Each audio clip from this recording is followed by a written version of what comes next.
13e épisode, où Héraclès capture la biche de Cérynie. Lors de l'épisode précédent, on avait appris que, par la magie du devin Tirésias, Thésée et Conidas venaient d'être projetés au beau milieu d'une aventure d'Héraclès. Je commence la lecture. Le jeune homme qui tenait les chevaux les attacha à un arbre et se mit tranquillement à faire du feu.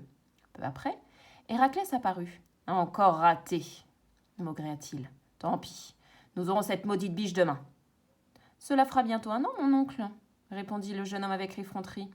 « Iolaos, si c'est pour te moquer de moi que tu m'as accompagné, » gronda Héraclès, « tu peux rentrer chez toi. » Iolaos garda prudemment le silence, sachant qu'il valait mieux éviter d'énerver son oncle. La biche de Cérynie leur échappait depuis si longtemps. Elle faisait partie de la famille des immenses biches qui sont attelées au char de la déesse Artémis, déesse de la chasse et de la nature. Héraclès avait pour mission de la capturer. Mais il ne fallait à aucun prix la blesser, car on ne touche pas à un animal protégé par la déesse Artémis. Après avoir mangé, les deux compagnons se remirent en chasse. Cachés dans l'ombre, Thésée et Conidas les suivaient pas à pas. « La voilà !» murmura soudain Iolaos. La biche était en train de traverser un torrent. Sans doute épuisée par cette course-poursuite d'une année, elle trébucha et tomba dans l'eau. En sentant la présence des hommes, elle tenta de se relever, mais son corps s'affaissa. L'une de ses pattes refusait de la porter. « Tu l'as blessée avec l'une de tes flèches ?» demanda Iolaos. « Ne dis pas de bêtises !» grogna Héraclès.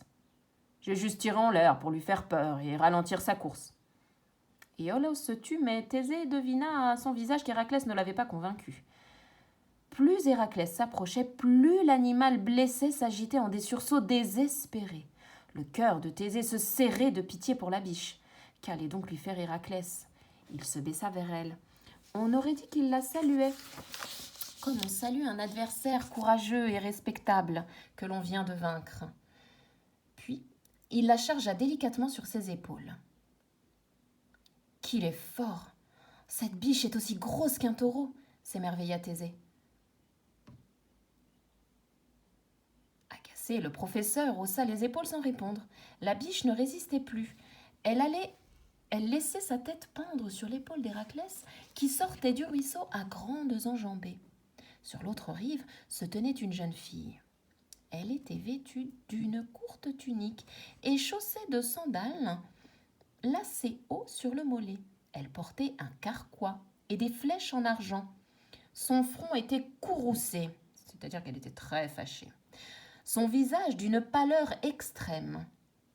Elle ne laissait pas Héraclès le temps d'atteindre la terre ferme et lui dit d'un ton glacial : « Comment as-tu osé attaquer ma biche ? Tu as commis un sacrilège, Héraclès. Rends-moi cet animal, il m'appartient. » Aussitôt Héraclès mit un genou au sol. « Artémis, ô divine déesse, je ne fais aucun mal à ta biche sacrée, dit-il. Je te le jure, je l'ai même sauvée du ruisseau où elle se laissait emporter. » Artémis, c'était donc elle, la déesse de la chasse. Thésée tremblait d'excitation. C'était la première fois qu'il voyait une déesse de l'Olympe. Elle eut un geste d'agacement qui fit taire Héraclès. « Ça suffit. Du haut de l'Olympe, tu imagines que je ne t'ai pas vu pour suivre ma pauvre biche sans répit pendant une année entière ?» La grosse voix d'Héraclès se fit charmeuse. « Oh, grande et généreuse Artémis, je vais t'expliquer. » Conidas murmura entre ses dents. « L'imbécile, il en fait trop. » La déesse tourna le dos à Héraclès. Puis, d'un geste vif, elle sortit une flèche de son carquois, la glissa dans son arc et se retourna menaçante vers le héros toujours à genoux. « Tu as assez parlé. Libère ma biche ou ma flèche te percera le cœur. » Thésée retenait son souffle. À cet instant, Iolaos bondit. « Non !» cria-t-il. « Héraclès n'a pas voulu faire de mal à ta biche. C'est son cousin, Eurysthée, le roi de Mycène, qui lui a ordonné de la capturer. Tu sais bien qu'Héraclès a commis un crime terrible et que, pour sa punition, il est condamné à accomplir les 12 travaux d'Hercule qu'Eurysthée lui commande. » Héraclès avait commis un crime ? Quel crime ? Thésée lança un regard interrogatif à Conidas. Celui-ci fit signe de garder le silence. Iolaos continuait à parler à la déesse. Tu sais comme moi qu'Héra ne cesse de persécuter Héraclès, comme elle t'a persécuté toi-même, ainsi que ton frère Apollon. » Cette fois, Conidas approuva. « En voilà un qui est malin au moins. Il sait qu'Artémis déteste sa belle-mère. » Effectivement, à ces mots, Artémis avait baissé son arc, et Iolaos venait de marquer un point. L'astucieux jeune homme poursuivit. « Laisse Héraclès retourner avec la biche de Cérynie auprès d'Eurysthée. Quand Eurysthée aura constaté que cette épreuve a été accomplie, je te promets que nous ramènerons la biche ici, saine et sauve. » Aucun sourire n'adoucit le visage de marbre de la déesse de la chasse. Elle dit simplement « J'accepte, je te fais confiance, jeune homme. » Après avoir déposé un baiser sur le front de la biche, elle s'éloigna. Avant de disparaître, elle se retourna, une dernière fois et cria « Héraclès, apprends à ne pas mentir aux dieux. Ta flèche, celle qui a blessé ma biche, la voici. » Et elle envoya une flèche qui se planta entre les pieds du héros.